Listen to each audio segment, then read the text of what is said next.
What is up, guys and girls, and welcome back to another YouTube video. And today we are talking about Crimson Desert, and I'm going to give my thoughts on Crimson Desert as a casual gamer, because this is a game that asks for your time, and the more time you put into this game, the more time you invest, I believe the better it becomes. So these are my thoughts as a casual gamer who has a full-time job, who has kids, who has a family, who has a wife, barely has time to play. So without further ado, let's get into Crimson Desert. So first things first, right off the bat, I am about 100 hours into the game. Yes, I've been playing the game since launch. In South Africa, it launched about the 20th instead of the 19th, and as of now, by the time you're probably seeing this video, the game has been out for a month since launch.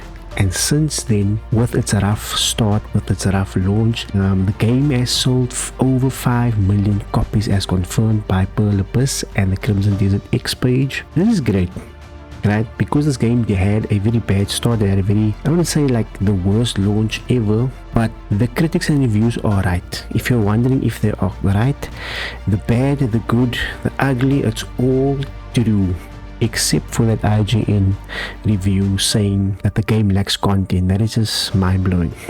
But anyway, let's get into it. First things first, the main story.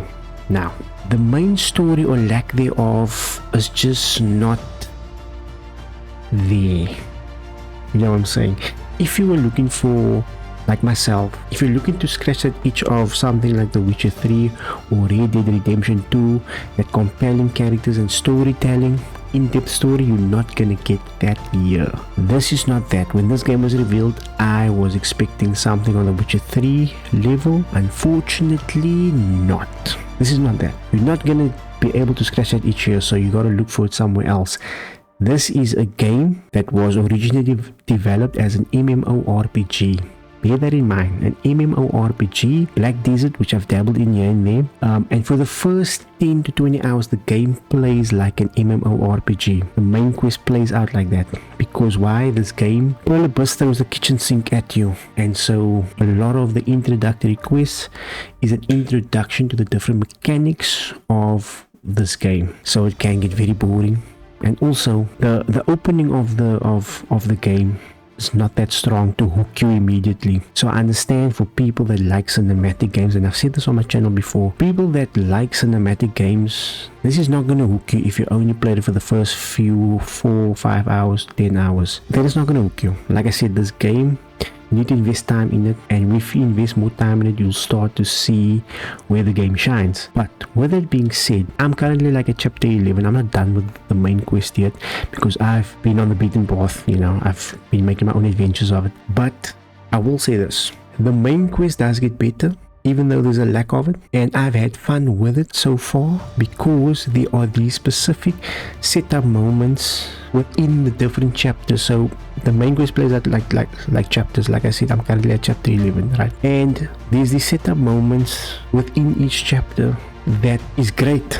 It really gets going within that chapter. It tells great stories within that specific chapter. But problem is, there's no connecting dots that connects all these chapters to tell a compelling story.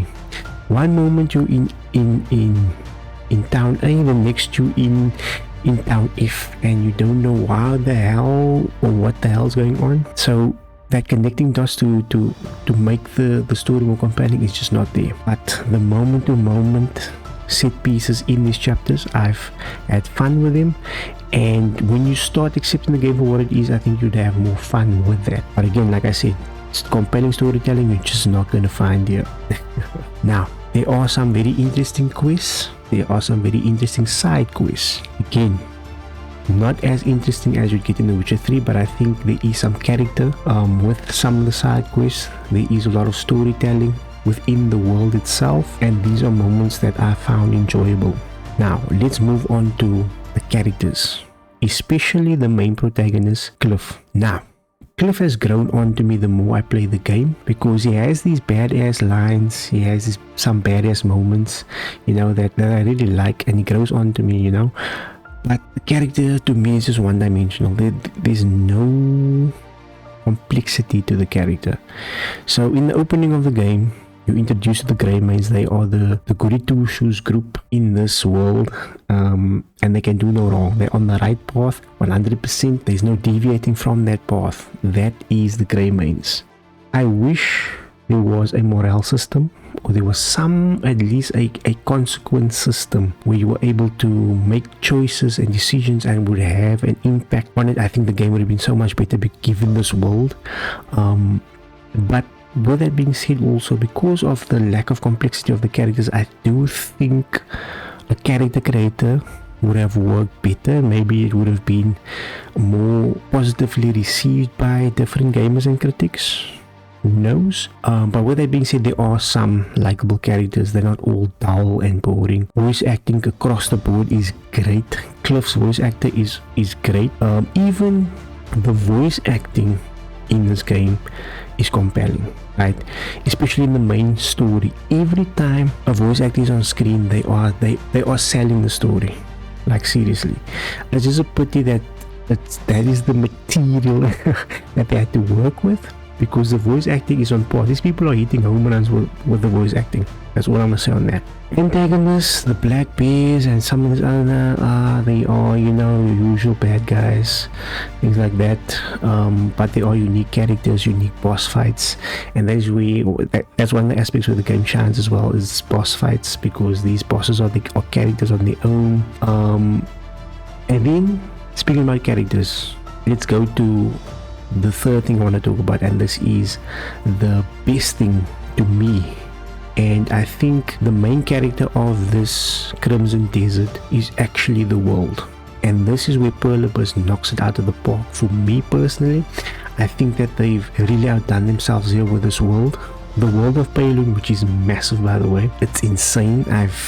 Like I've said, I've like 100 hours in. I've barely covered half of it, I believe. Yeah, I think this is where you're gonna have the most fun in the game. The world is the main character, and you just playing in it as Cliff. Now again, just to go back to the character, there are 2 additional characters you can switch to, but I haven't really tried them out. That's why I haven't mentioned them. But back to the world. This is the meat and bones of Crimson Desert. This is where the meat is, right?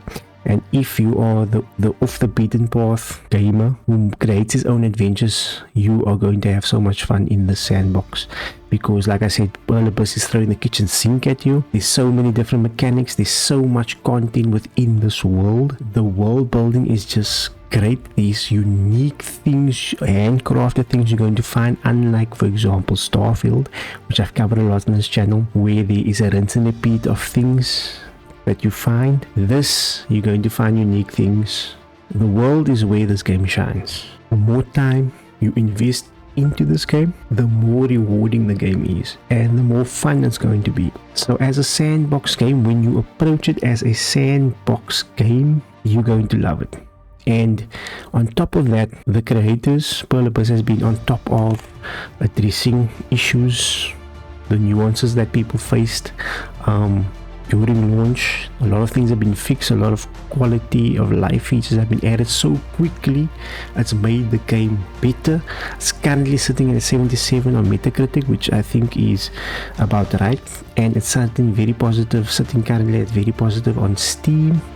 So like I said, 5 million copies sold after a month. The game is doing great. There's more good word to mouth going on with the more updates that Pearl Abyss is delivering, and I must say they are on it.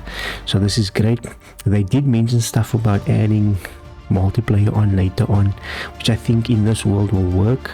But yeah, I think they could also fix the storytelling within the game with more expansions, more quests here and there that flushes out the world, that connects stories more. They could do expansions on the other 2 characters, you know, with their stories and so forth. I think that would really work. So for me, the game is currently sitting at a solid 8.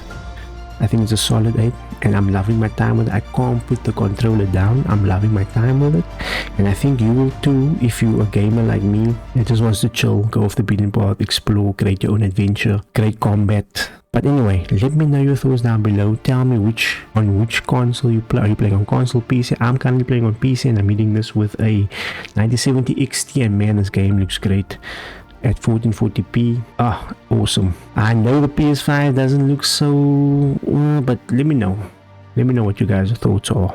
I think that was also another reason why the ratings are so low, because the PlayStation version doesn't look that great. But yeah, man, let me know your thoughts down below. Are you gonna play the game? Did you play the game? What's the thing you like most about the game? What's the thing you hate most about the game? Let's talk about it. Anyway, guys, leave a thumbs up or a like on this video if you found it useful, or if I helped you maybe decide whether or not to try the game. Yeah, and do consider subscribing. It does help the channel. And I'll see you on the next video. Happy gaming. Peace.